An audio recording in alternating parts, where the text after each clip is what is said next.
thought that would confuse you. Ladies and gentlemen, Jack Bartlett.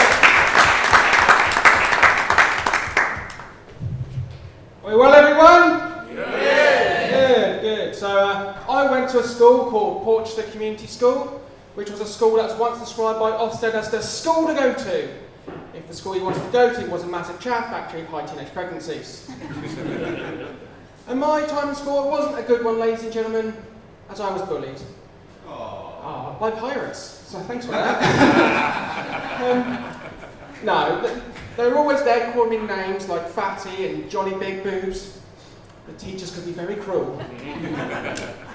And because I was being bullied, I'd often lash out of anger because I wouldn't know how to handle it, which would often mean I had to go see the head teacher, which I hated.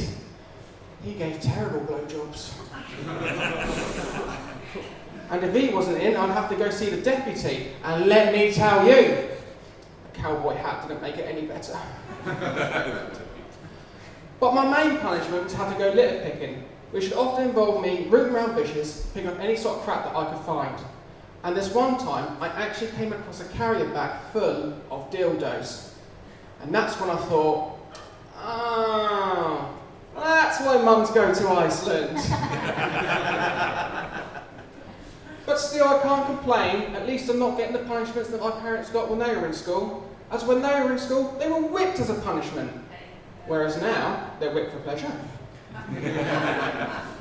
It's a bit weird that, isn't it, that their punishment in school is now turned into their fetish. I hope that doesn't happen to me. I hope that my future wife doesn't go, do you want to spice things up in the bedroom? And I go, yeah, sure. You go hide in that bush, and I'll go grab the litter picker.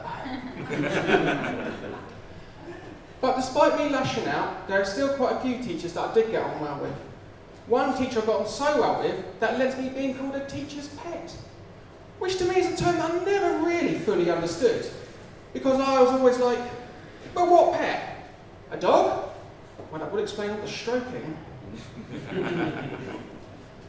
I just think we got on really well because I really enjoyed his history lessons. As in his history lessons, we got to learn about the witches in the 1600s.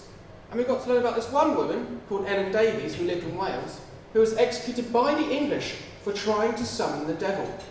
But what the English didn't realise was that she was actually just trying to speak Welsh. He also told us about the Roman Empire and how they amended the calendar for two of their emperors. Introduced the month of August for Emperor Augustus, then introduced the month of July for Julius Caesar. I just think it's such a shame they didn't introduce the month for one of their lesser-known emperors, Marcus Aurelius, because I could really do with a month of oral. I also got to take astronomy in school, with the Apollo missions especially piquing my interest, as well as Neil Armstrong's words, one small step for man, one giant leap for mankind. I just found that they were so profound and such a significant part of human history that united us as a people and stopped the Cold War for just that one moment. Although, I can't help but feel that someone missed out on an opportunity for some advertisement there. Can you imagine if they did? One small step for man, one giant leap for mankind. Moonpig.com. On the subject of the Apollo missions, did you know that Neil Armstrong only decided to go to the moon after having a massive fight with his wife? Yeah, he just said he needed some space. You gotta have a pun in your set somewhere, don't you? I also got to take religious studies, which is where you get to learn about other religions, with Judaism being my favourite, mainly because of the story of Moses and how he led the Jews across the desert for 40 days and 40 nights, and then he received the 10 Commandments from God. One of them being, thou shalt not covet a neighbour's wife, servant, or animal. Now that is a commandment that I can completely agree with, but I've got to ask, who at the time was shagging animals? Who the hell was going, hey Jonah, you see that bull over there? Let's grab that one by the horns, if you know what I mean. Who else did I take? Science, yeah, I also got to take science, which is where we got to learn about sex. And in those lessons, they helped us to dispel some of the myths regarding sex. Like, for example, one of the myths going around is that apparently you can't get a girl pregnant the first time that you have sex with her. And this much I can confirm is true. Just as long as she doesn't have a pulse. My geography teacher, she is quite a possessive woman. I accidentally called her mum once, and now I've been adopted for 14 years. And in her lessons, we got to learn about other cultures and the way that they learn. So, for example, we learned that the people of Japan go to school to learn to become good with technology, the people of France go to school to learn to become great chefs, whereas the people of America go to school to learn how to turn them into shooting ranges. Oh, controversial!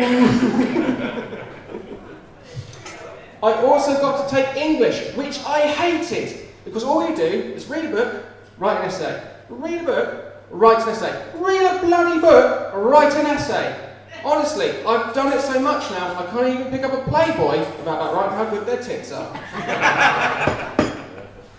Well, that and poetry. Now, I hate poetry. I find it dull and I find it boring. And if you like it, then fine, good for you. But it's just not for me. And to make things even worse, my English teacher forced me to write a limerick every week. Who else I just said, I hate poetry, and I hate being forced to do something even more.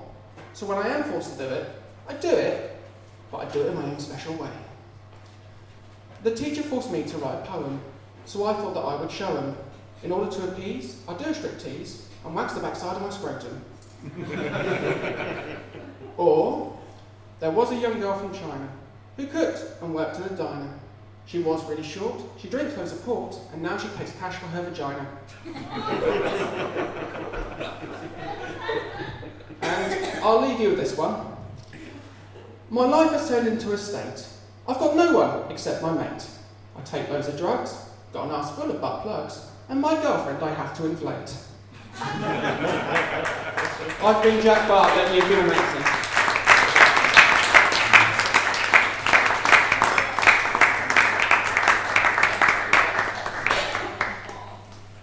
So keep the clapping going for Jack. Please turn the microphone off.